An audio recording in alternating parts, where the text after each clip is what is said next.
예, 반갑습니다. 저는 인사를 드릴게요. 법무법인 정률의 구성원 변호사로 있고요. 메가로이어즈에서 민사법 강의하고 있는 정현석 변호사라고 합니다. 반갑습니다. 예. 여러분들 오늘 좀 도움 많이 되셨나요? 사실 1, 2교시 끝나고 제 강의할 때는 싹 빠지지 않을까라고 생각하면서 뒤에서 그래도 삐지지 말아야지 막 이런 생각만 하고 있었어요. 왜냐면 지금 면접 자소서가 급한데 무슨 로스쿨에서 왜 끄덕거리세요? 급한데 근데 지금 나가고 싶으셔가지고 아마 저기 라이브로 쏘는 데는 다 나갔을걸? 여러분들 정말 진짜 합격하실 분들만 남은 거죠? 예, 그렇게 생각하고요. 저는 지금 서울대학교 법학부를 졸업을 했고 뭐 연수원 40기로 수료해서 지금 현재 아까 말씀드렸던 정률 그러니까 강남구청역에 있고요. 변호사 한 70명 정도 됩니다. 그리고 생긴 지는 정률 이름 쓴 지만 한 11년 된 것 같네요. 거기서 저는 주로 하는 일은 로스쿨 인턴 변호사들 교육 그리고 채용 면접까지도 담당을 했었고요. 여러분들 지금 이제 전형이 남아 있어서 오늘 이 자리에서 어떻게 하면 로스쿨을 합격할 수 있을지에 대해서 고민을 많이 하신 것 같고요. 자, 근데 저는 사실 로스쿨에 입학한 다음이 어떻게 되는지를 말씀드리려고 나왔거든요. 근데 그 이야기를 왜 지금 할까요? 오늘 9월 20일인데 사실 그 이야기는 1월에 해도 돼요. 만나서 한번 메일로 쏴도 돼요. 다 되는데 왜 9월 20일에 제가 이 자리에 섰는지 그건 아마 내용을 듣다 보면 아실 수 있을 것 같습니다. 자, 말씀드렸다시피 저는 여러분의 꿈에 대해서 이야기를 하려고 합니다. 근데 그 꿈은 이루어질 수 없는 꿈이 아니라 가깝게는 3년 안에 3학년 때 진로가 결정되는 분들도 많기 때문에 3년 안에 하여튼 전부 결정이 되게 되는 꿈이고요. 그 꿈이 시작되는 시점이 그러면 이 꿈을 결정하는 시점이 언제인가? 지금인가? 한 달 뒤인가? 합격 확정 후인가? 아니면 입학할 때인가? 그것만 고민하고 가셔도 오늘 제 이야기는 다 들으신 거나 다름이 없습니다. 자, 여러분들 지금 자소서 쓰면서 사실 로스쿨 가서 어떻게 생활할지가 더 가까운 얘기인데 그 이후를 고민하고 계신 거잖아요. 지금 저도 중간부터 들어와서 지금 황 변호사님 그 얘기를 좀 들었는데 뭐 거짓말로 자소서를 쓰라고 지금 그런 식으로 교육을 하는지 몰랐어요. 저는 자기소개서를 채용하는 사람 입장에서는 다 그걸 진실로 믿고 지금 채용을 하고 있었거든요. 그래서 너무 놀랐고요. 다시 한번 좀 이게 진실 여부를 좀 앞으로 채용할 때 좀 보면서 해야 되지 않냐. 가장 큰 메가에서 지금 그렇게 강의를 한다는 거는 심각한 문제가 아닐 수 없는 것 같아요. 자, 그런 자꾸 얘기가 옆으로. 여러분이 이런 꿈을 가지는데 결국은 이 꿈을 실현해야 되는데 아까 황 변호사님 잠깐 얘기하셨는데 입학하고 6개월도 안 돼서 이 꿈이 산산조각이 나는 것을 경험을 한다라고 했어요. 대다수가. 극소수는 안 그래요. 극소수는 이 꿈 그냥 안고 계속 갑니다. 근데 여러분이 그 안에 들어갈 건지 그래서 최종적으로 선택지 중에 여러분이 이게 좋겠는데 이게 참 어디로 모실까요? 뭐 어떻게 단어를 쓸까 하다가 좀 약간 옛날 사람 같고 너무 오글거리는데 이게 제일 나은 것 같아요. 여러분 모셔가는 거예요. 원하는 대로. 근데 대다수는 자기가 어디라도 갔으면 좋겠다라는 식으로 긴급한 마음으로 수료해서 졸업을 하고 보내고 있다라는 거죠. 자, 이런 상황이 좀 더 강화되는 두 가지 요즘 현실적 상황이 있습니다. 첫째는 지난 6월 25일에 헌법재판소가 변호사 시험의 성적을 공개하라는 결정을 했습니다. 이것은 지각 변동입니다. 사시로 법조인을 양성하다가 로스쿨로 양성할 때 일어난 변화에 견줄 정도라고 저는 생각을 합니다. 제가 채용을 할 때 많이 얘기하는 것들이 이제 이 공개하기 전에 얘기됐던 것들은 뭘 보지? 어디 출신, 어느 로스쿨 출신인지 봐야 되지 않겠어? 뭐 제가 이제 저도 동료들도 있지만 법원장이나 지검장 이렇게 좀 저보다 오래되신 선배님들이 정률이나 이렇게 계실 거 아니에요. 그리고 뭐 로스쿨 학점 봐야지 뭐. 근데 이제 그게 약간 개운치 않은 거예요. 어디 로스쿨 출신인지가 그렇게 중요하진 않아요. 그리고 학점도 로스쿨마다 다르다는 거죠. 물론 중요한 기준인데 그래서 뭐 결국은 인성을 보고 뽑자 뭐 그래서 이제 면접을 하면서 이렇게 하는 상황이 오는데 변호사 시험 성적이 공개가 됩니다. 이거는 변호사 시험이 로스쿨을 정상적으로 마쳤지 그러면 들어올래 아니면 못 들어올래 당락만 가르는 거에서 서열화를 시키겠다는 거예요. 근데 옛날 분들이 줄 세우는 걸 엄청 좋아해요.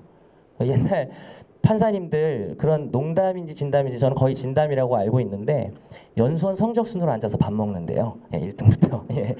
줄 세우는 거 엄청 좋아하는 나라입니다. 특히 법조인 전문가 집단에서 원래 그러거든요. 공부 잘하는 사람들 뭐 이런 개념이잖아요.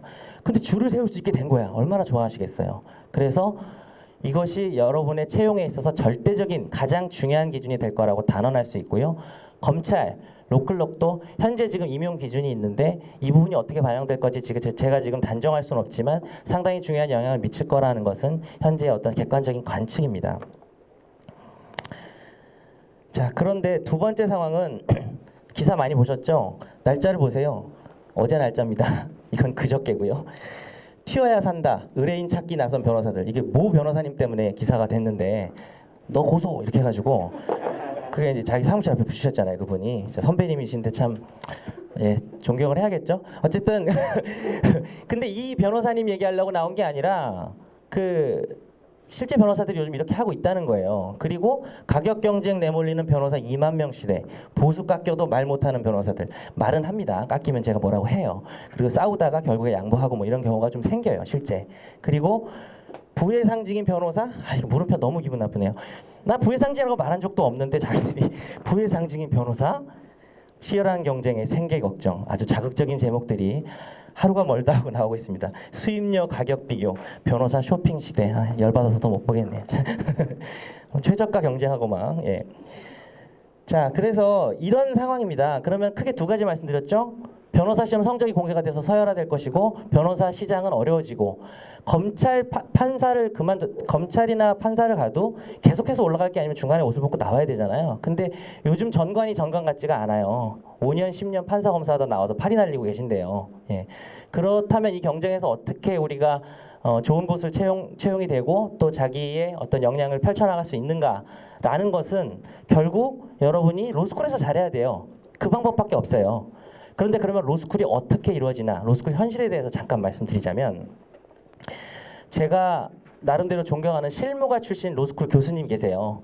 왜 존경하냐면 실력도 있고 열의도 있으신 분이에요. 그래서 밥을 먹고 저녁 먹으려고 약속을 해서 갔는데 그때 마침 민법 수업이 끝나고 밥을 먹는데 제가 이 답이 나오기 전에 했던 질문은 수업 재밌죠? 어떻게 뭐 수업 열심히 듣죠? 애들 잘 해요? 라고 하니까 이렇게 말하셨어요. 열정 넘치시는 분이.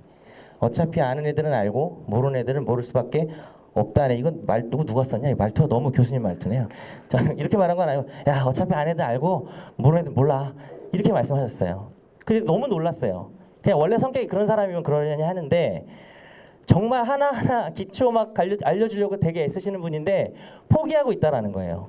로스쿨에서 친절하게 여러분이 학점을 잘 받고 가까이는 변시에서 좋은 성적을 받을 수 있는 그런 친절한 수업이 절대 이루어지지 않아요. 교수님들 다 훌륭하시고 커리큘럼 다 훌륭한데 기간이 짧고 구조상 문제입니다.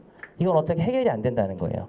그러다 보니 소위 최상위권 학부라고 하는 대학을 나와서 거기서 졸업 학점이 주로 A+를 받았던 사람이 나이도 어려요. 로스쿨 막 가서 로스쿨 학점은 B에서 C. 민법에서 C 떠버리면은 1학기 때 떠버리면은 끝난 거거든요. 그냥 끝난 거예요. 아무것도 못 해요. 그래서 그럼 나는 왜 C지? 그러면 누군가 A가 있다는 얘기잖아. 그죠? A가 누군지 봤더니 나이가 많은 형님이 한 분 계신 거예요. 네. 사실 저는 나이 많은 사람을 비하할 생각이 없습니다. 제가 사시 공부를 30 넘어서 시작해서 제가 연수원에서 형님이었어요. 완전 형님이었어요. 조장 나이였는데 그래서 그 서름을 압니다. 나이 얘기하면 막 조용히 하고 있고 내 얘기 나오나 이러고 있는데 그분들한테 이제 가서 형 민법 이번에 계약법 뭐 나왔어요? 했더니 A 뿔라 할 줄 알았는데 A 나왔어. 이러고 막 짜증나게 그래요. 그래서 열받아서 갈라다가 돌아서서 혹시 형 학부 때 법대 나오셨죠? 학점 뭐요? 2.0 막 이래요. 학부 학점 2.0인데 A를 받은 거예요. 그 왜 그랬을까? 진짜 서글퍼서 여러분 앞에서 이야기를 하기는 싫었는데 사시 경험을 해본 거예요. 사법시험 경험을. 뭐 사시가 대단한 시험이다 이런 걸 말하려는 게 아니라 법학에 대한 이야기를 제가 하고 싶은 건데요. 여러분 로스쿨에는 사법시험 2차까지 경험하신 분들이 계십니다. 1차를 합격했단 말이죠. 그리고 2차 공부도 1차 합격하면 2차 공부 열심히 안 하는 사람 없어요. 대부분 열심히 공부를 했지만 뭐 아깝게 떨어졌거나 이렇게 되신 분들이 계시고 아니면 1차 응시 경험이 있는 분들도 있어요. 객관식이긴 하지만 특히 헌민형, 헌법, 민법, 형법 세 과목을 골고루 봐서 이 객관식 시험을 응시를 했는데 뭐 아깝게 떨어졌다든지 그리고 법학을 전공하지 않은 분들 또 법학을 전공했지만 사법시험을 경험해보지 못한 분들도 절반 정도 됩니다. 자 그랬는데 사실 제가 나이 많은 사람 비하하는 거 아니라 그랬죠. 원래 공부는 어린이들이 잘해요. 무조건 제 경험상. 옛날에 사시 고시 보던 시절에도 어린애들이 진입해서 바로 합격해서 나가지 나이 많아서 있는 분들을 잘 계속해서 못 나가는 그런 상황이었어요. 그리고 여자들이 잘해요. 그죠? 그런 약간 법칙이 있는데 그 다 쓸 때 다 필요가 없고 그냥 사시 봤던 사람이 학점도 계속 잘 나오고 변시도 되게 높은 성적으로 붙고 이런 상황이 벌어지는 거예요. 그러니까 이게 도대체 왜 그런가? 이게 왜 그러면 그 사람이 시작이 뒤쳐졌다고 해도 끝까지 뒤쳐져야 되냐는 거죠. 3년이라는 시간이 있는데 왜 이걸 못 뒤집냐라는 거죠. 근데 못 뒤집는 이유가 여러 가지가 있지만 아까도 말했지만 수업이 너무 많아요. 여러분 법대 4년 했던 거랑 사시 공부 사람마다 기간 다르겠지만 해서 연수원에서 했던 것도 지금 로스쿨 안에 들어가 있어요. 이게 완전히 고도의 복합적인 압축적인 시스템이거든요. 제가 사실을 붙을 때까지 공부 안 했던 연수원 가서 공부했던 내용이 들어와 있다는 거예요. 얼마나 어렵겠어요. 그런 것도 있지만 두 번째 특징은 법학의 특징이 그래요. 법학이라는 과목이요. 영어 단어를 외우는 거면 선행학습으로 1000개를 외워야 합격한대요. 만약에. 근데 선행학습으로 영어 단어를 300개를 외운 사람하고 하나도 못 외운 사람, 뭐 100개 외운 사람하고 같이 스타트를 하면 중간중간에 좀 또 한두 개씩 더 보면 돼요. 그리고 최종 마지막 때 걔가 1000개인데 나는 800개야? 그럼 걔는 1000점, 나는 800점. 그렇게 나오겠죠. 근데 법학은 절대 그렇지가 않아요. 비유를 하자면 자동차의 비유를 한번 해볼게요. 처음 법학을 공부할 때 가르쳐 주는 거는 자동차 부품이에요. 제일 중요한 부품 엔진. 그 다음에 사실 괜히 자동차 비유를 들었네. 제가 남자치고 자동차에 관심이 없어가지고 부품이 뭐가 있죠? 실린더? 뭐 밖에 보이는 건 저도 잘 알아요. 룸미러, 문짝은 너무 없어. 도어. 그 다음에 팬더. 하도 많이 박아서 뭐 팬더를 갈아야 된다. 이건 제가 알아요. 앞바퀴, 뒷바퀴 뭐 이런 거 알아요. 예, 필. 예. 자꾸 무식한 단어. 그래서 이 여러 가지 겉에 있는 부품, 안에 있는 부품들 하나씩 설명해 주는 거예요. 법학은. 근데 뭐 시키려고? 자동차 만들어서 굴러가게 하려고 하는 거예요. 영어 단어 모아서 그거 외웠니 못 외웠니 보는 시험이 절대 아니고요. 사례 문제 복합된 게 나오잖아요. 조립해야 돼요. 여러분 배운 부품을. 그렇게 나오는데 절대적으로 로스쿨에서 그 부품을 전부 소개를 못하고 시험 문제 내고 전부 소개를 안 한 상태에서 변호사 시험을 보는 시스템이라는 거죠. 그런데 사실을 경험했던 사람은 뭐 그렇게 열심히 공부를 했든 안 했든 한번 자기가 1차를 붙을 정도 그리고 2차를 응시할 정도로 공부했던 사람은 차를 부품을 모아서 만들어서 몰아본 사람이에요. 설령 그게 좀 잘 안 굴러가서 실패를 했던 경험이 있어도 그걸 해봤던 사람이거든요. 그러면 똑같은 라인에서 시작하면서 교수님 과제 똑같이 나가고 또 여름에는 또 실무 나가야지. 자기가 거기서 좀 더 열심히 공부한다는 게 없어요. 다 똑같아요, 조건이. 근데 이 사람은 차를 몰아보고 온 거예요. 만들어보고. 근데 여러분은 아 이게 엔진이구나. 근데 한 2학기 때쯤 되면 또 다른 거 배우면 엔진이 뭔지 또 까먹고. 연결이 안 돼요. 전혀. 자, 이런 과목의 특성 때문에 계속 뒤처질 수밖에 없다라는 거죠. 그래서 저희가 내린 결론은 입학하기 전 4개월이다.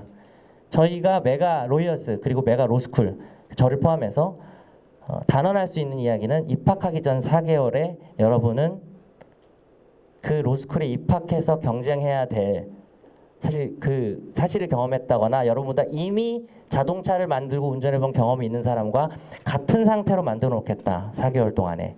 자, 그래서 이야기 되는 게 뭔가요? 주로 여러분 많이 얘기 들으셨죠? 민법이 정말 중요하다. 그래서 법학, 선행학습을 해야 된답니다. 그런데 되게 실컷 제가 얘기를 했지만 지금까지 한 이야기를 거의 알지 않으세요? 다 아시는 얘기예요. 많이 끄떡거리시네.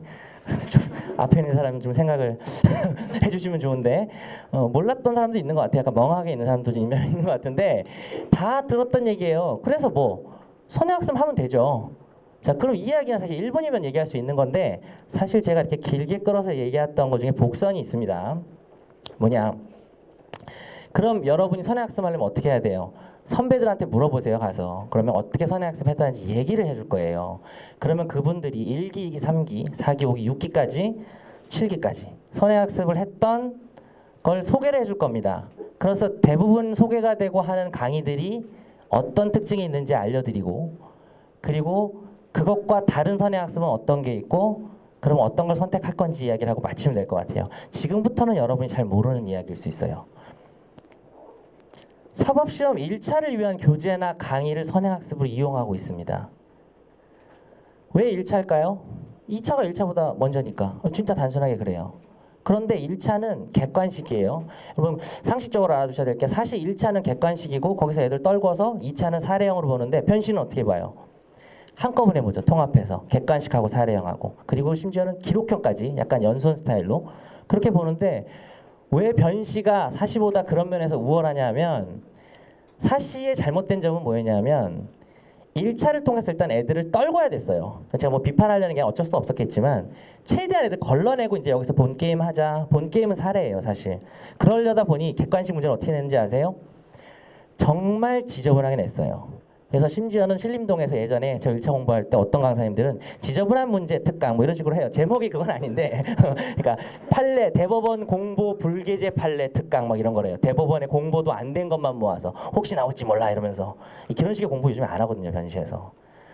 자, 그만큼 자동차로 비교해 볼까요? 나사못까지 막 물어봐요. 이거 몰랐지, 이거 무슨 색깔인지 몰랐지, 막 이러는 거예요. 진짜로 거짓말 아니고. 그래서 그냥 무조건 외워야 돼요. 그리고 갑자기 그거 붙으면 또 이제 리걸 마인드야 이러면서 2차 공부를 해야 되는 그런 시스템이었단 말이에요. 예전에는.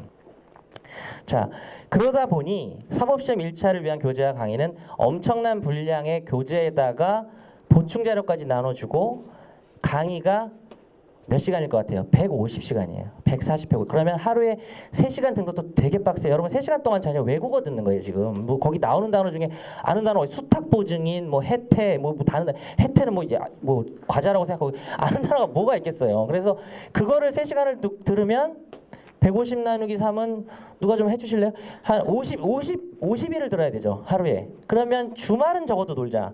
내 모든 내 인생을 민법에 한번 입학하기 전에 바치자라고 해도 50회니까 일주일에 월화수목금 5회를 하면 10주.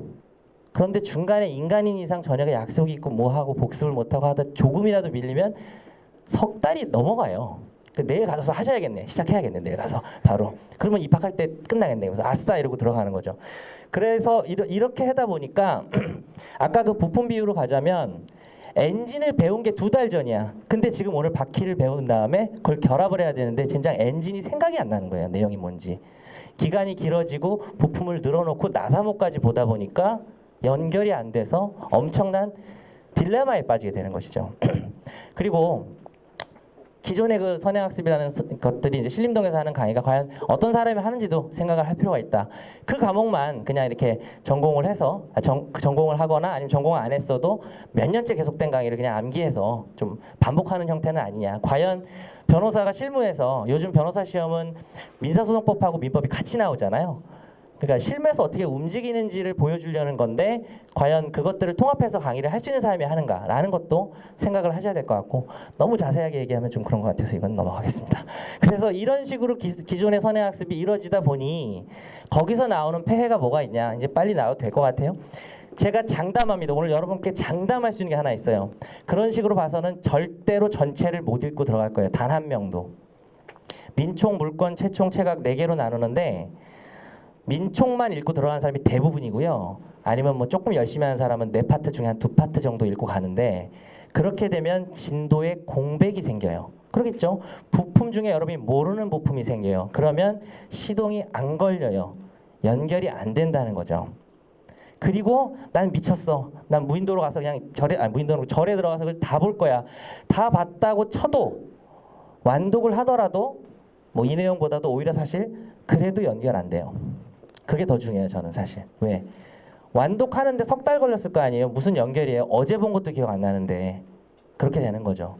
그러니까 이거는 어떤 기존의 선행학습의 강의도 제가 비판하는 거지만 여러분이 혼자 공부해도 마찬가지예요. 그렇게 강의를 안 들어도 더 그렇겠죠. 혼자 들으면 여러분이 봐야 되는 수험서 교과서 중에 가장 요약된 교과서가 2,000페이지예요.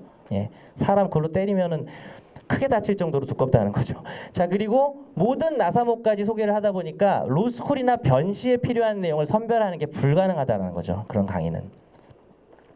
자, 그러면 여러분의 선행학습은 어떻게 돼야 되는가라는 거죠. 첫 번째, 무조건 완독. 그러면은 150시간 강의하는 거 그거를 어떻게 150시간짜리 강의를 어떻게 완독을 하냐. 석 달, 넉 달. 어차피 똑같은 조건인데 뒤에서 소개를 하겠지만 여러분이 완독하려고 마음먹은 결정한 그 수준에서 완독하시라는 거예요. 무슨 말씀인지 아시겠어요? 예를 들어서 시동 걸고 엑셀 밟는 것까지는 내가 하고 들어간다든지, 그냥 모든 부품을 뭔지도 모르고 부품의 어떤 부품인지만 보는 게 아니라 그 자동차의 한 기능과 파트를 담당하는 어떤 부분들을 완독해서 전체를 꿰고 들어가라는 거예요. 근데 그것도 가장 중요한 기능만.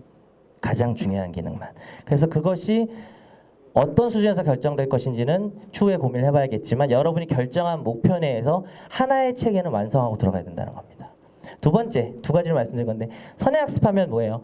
좀 아까 영어 단어 얘기도 했죠. 몇 가지 좀 알고 들어가자. 나 이거 들어본 거야. 아, 교수님 얘기하는데 이거 뭔지 알겠네. 들어본 거네. 그런데 내용은 전혀 생각이 안 나네. 왜냐하면 인간은 당연히 망각을 하게 돼 있거든요. 그래서 여러분께는 절대 지식을 넣고 가는 선행학습이 아니라 바로 관점을 잡는 선행학습을 하라고 말씀드리고 싶어요. 많이 들으셨죠? 지겹게 들으셨죠? 리걸 마인드라고. 근데 리걸 마인드라는 말을 저는 함부로 하면 안 된다고 생각해요.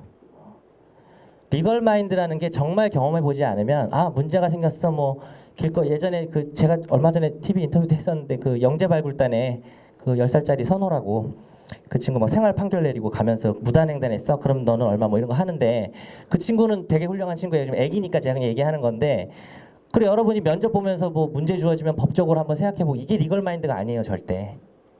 그 복잡하고 방대한 분량의 지식을 아는 상태에서 사례 문제를 줬을 때, 뭐 면접하고 이런 게 아니라 사례 문제를 줬을 때 순서대로 풀어야 돼요. 논리적 순서대로. 그거 정말 어려운 거예요. 저도 가끔 리걸 마인드 부족한 것 같아 이런 생각을 하고요. 로스쿨 졸업하는 내내 리걸 마인드 만들어야 되는 거거든요. 그런데 그렇게 힘든 일이기 때문에 책을 읽어서 생기는 게 아니에요. 아무 강의나 듣는다고 생기는 게 아닙니다. 내용 책을 보고 문제에 어떻게 연결되는지를 봐야 되는 거죠. 그래서 저는 이 두 가지를 좀 강조를 하고, 제가 지금 강의가 2개가 있는데 첫 번째 강의는 시작했어요. 그래서 지금 수강생이 몇 분 계시네요. 이제 눈에 띄네. 2회 일주일에 한 번씩 하고 8번을 합니다. 이유는 자소서 면접 준비를 해야 되니까. 3시간 강의를 하는데, 좀 멀리 계신 분들도 지금 뭐 분당, 신촌에서 강의를 하거든요. 근데 막 분당 이런 데서 오시는 분들도 계시고, 저는 여기 수강생이 있어서 거짓말을 못 하겠는데 너무 잘 따라오시는 것 같고 너무 좋아요, 이 강의 분위기가. 왜냐하면 사실은 제가 사기를 친 거예요. 로스쿨 입문이라고 얘기를 해놓고 첫날 강의가 끝나고 문제를 드렸죠. 그죠? 끝날 때 문제를 들어서 한번 풀어보세요라고 해서 풀었어요. 근데 또 잘 푸셨어요. 그날 나간 진도에 대한 문제. 그리고 제가 이렇게 말을 했죠. 방금 푼 게 변시 문제예요. 라고 말을 했어요. 그러니까 입문이라고 해놓고 변시는 지금 로스쿨 입학도 안 했는데 변시 문제를 줘서 풀게 한 거예요. 근데 저는 그게 입문이라고 사실은 생각을 해요. 사기가 아니라고 생각을 해요. 그러니까 입문이라는 게 단어가 뜻이 뭐지? 법률 용어가 네이버에 쳐봐도 나와요. 다 정확합니다. 두산 지식백과 아주 정확해요. 그러니까 그 단어의 뜻을 하나하나 설명하다 끝나는 게 아니라 저 자동차를 보여준 거예요. 부품을 막 처음엔 좀 지루하게 설명하다가 그랬는데 3교시 때 문제를 주니까 그게 풀려요. 그러면 하나의 기능이 완성된 거예요. 그러면 이 8번은 정말 얼마 안 되죠. 8번인데 큰 의미 있는 8번이다. 그래서 이 강좌의 개념은 한마디로 설명하면 교과서와 사례 문제, 열심히 읽은 그 지겨운 책과 실제 문제가 출제될 때 사이의 관계를 보는 거예요. 그러나 아주 중요한 주제 몇 개만, 엄선한 것을. 그래서 이렇게 시작을 하고, 두 번째 강의는 12월에 파트 2죠. 이거는 진짜 법학선행인 거고, 로스쿨 생만을 위한 민법 교과서 정리입니다. 30회고, 그러니까 30회면 한 100시간 정도 될 것 같아요. 자, 이때도 교과서를 정리, 이거는 상당히 양이 많을 수는 있지만 100시간이라는 시간 동안 단순히 부품만 나열하는 게 아니라 중간중간에 계속 자동차를 보여줄 거예요. 그래서 이런 식으로 강의를 하는 것이 여러분 입장에서는 단순히, 자, 정리해 보겠습니다. 두꺼운 책 그냥 순서대로 진도 나눠서 읽거나 부품 생각 없이 이 부품은 뭐래, 저건 뭐래라고 보는 게 아니라 부품 봤어? 자동차 이렇게 돼. 이런 연결고리를 계속해서 볼 수 있어야 됩니다. 그래서 혼자서 선행학습을 하시더라도 교과서와 사례집을 같이 볼 것을 권합니다. 예, 그걸 권해드리고요. 그것이 이제 쉬운 작업은 아니겠지만 그런 부분을 좀 말씀드리고 싶고요. 하여튼 제가 마지막으로 이제 마무리를 할게요. 여러분 지금 딱 4개월이 남았어요. 4개월이 남았고, 이 4개월은 여러분의 시작을 바꿀 수 있는, 그리고 여러분의 이 커리어를 바꿔서 여러분이 정말 로스쿨을 졸업했을 때 내가 도대체 어딜 가지? 어디서 날 받아주지? 하고 전전하는지 아니면 여러분이 원하는 데를 가는지 바로 결정되는 로스쿨 1학년 학점 그리고 변호사 시험 성적을 결정지을 수 있는 4개월이라고 생각을 하고요. 저는 분명히 말씀을 드렸습니다. 여러분께 앞으로 벌어질 일을 말씀드렸고 그 일들이 벌어지는데 여러분이 어떻게 대처를 해야 되는지도 알려드렸어요. 자, 그랬는데 움직이지 않으면서 그냥 단순히 장밋빛 미래만 자소서에 쓰면서 그린다면 그것은 문제가 있는 게 아닌가라고 오늘 마치면서 돌아가시면서 한번 그 생각을 하실 수 있다면 여러분이 무언가를 실천할 수 있고 또 로스쿨에 안정적으로 합격하셔서 이후 법조계에 훌륭하게 진출하실 수 있을 것이라고 믿습니다. 예, 제가 길게 좀 얘기를 했는데 얘기를 듣느라고 수고하셨고요. 오늘 긴 행사였는데 많은 도움 되셨으면 좋겠습니다. 여기 이 3교시까지 남아서 이렇게 열심히 들으신 분들 모두 원하시는 로스쿨에 합격하실 거라고 믿습니다. 예, 고맙습니다. 예.